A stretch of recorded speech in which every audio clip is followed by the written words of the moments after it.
My name is Claire O'Connell, otherwise known as Reno Way of Life, over on Instagram, Pinterest, TikTok, and YouTube. And I'm going to take you through a little tutorial of how I'm going to upcycle this cabinet. So I bought this cabinet a few years ago. I don't know why I bought it. I don't actually like dark wood, but for some reason I bought a whole host of dark wood products.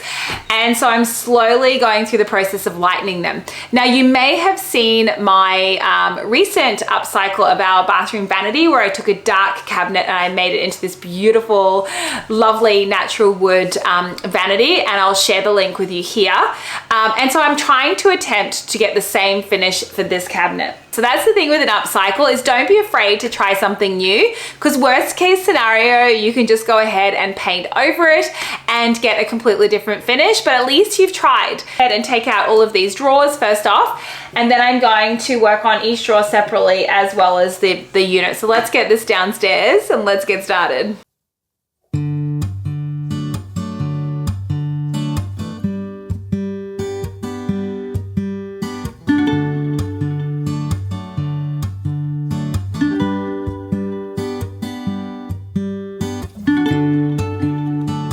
So welcome back. So I've just spent the last few days working on the drawers.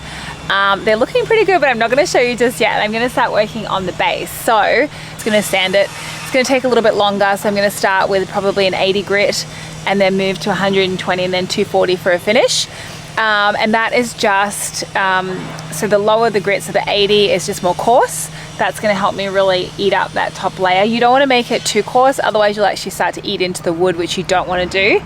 And because this really is just a really thin layer of wood over what is probably MDF or chipboard, which we found out with the drawers, I've got to be really, really careful. So let's get started. Okay, so because I'm going to be doing a load of sanding today, so here's the orbital sander. I just find this really quick and easy when sanding.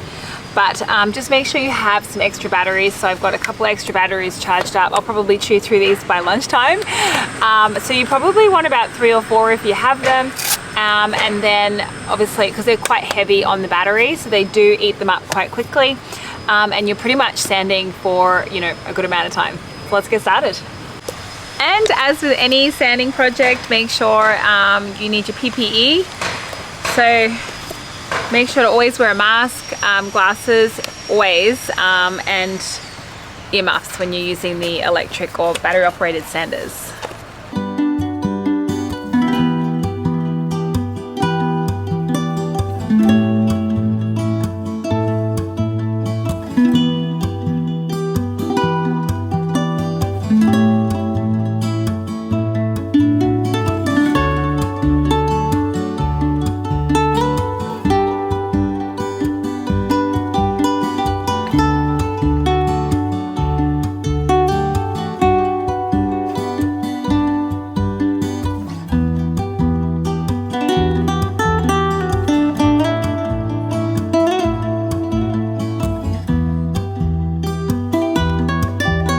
So here's the tip when you're sanding. So because I'm using the palm sander to get into all of the corners, what I've done is I've just pulled the sandpaper up higher, because I'm basically going into the corners like so.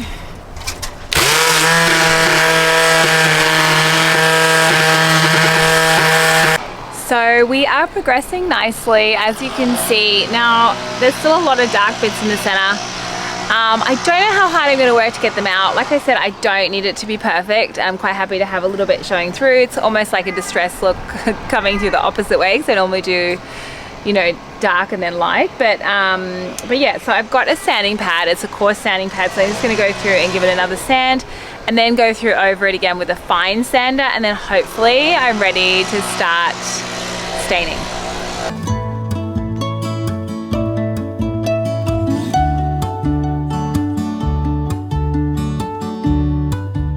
This is a really good wipe down using sugar soap. So you can use a wipe, you can use a liquid, you can use dishwashing, whatever suits you, just really to get the dust off and all of those bits and pieces.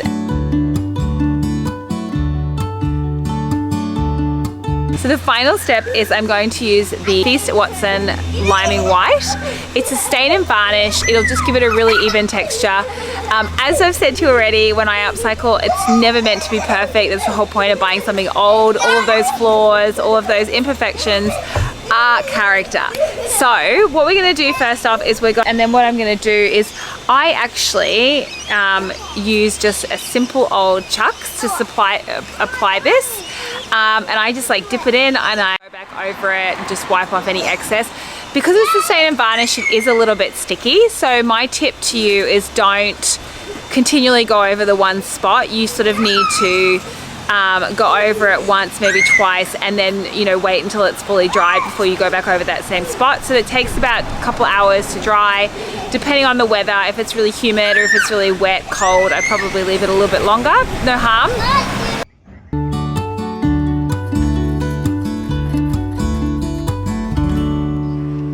First application is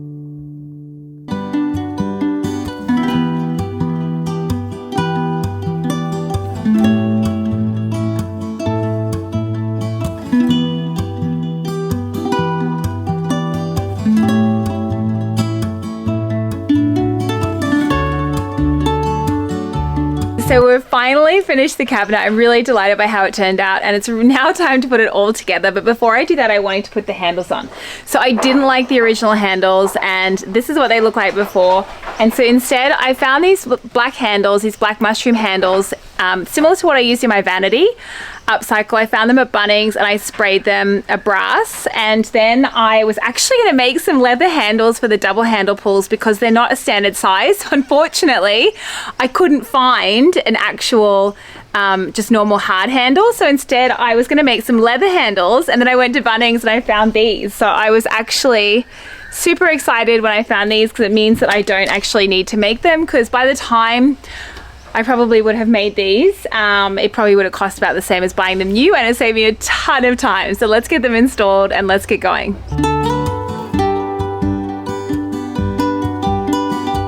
So the handles are on, the styling is done, and we are all finished with this upcycle of this sideboard, and I can't wait to share with you how it turned out. Let's take a look. Okay, so the cabinet is now finished. I've put all the drawers back in. I've put the handles on the drawers.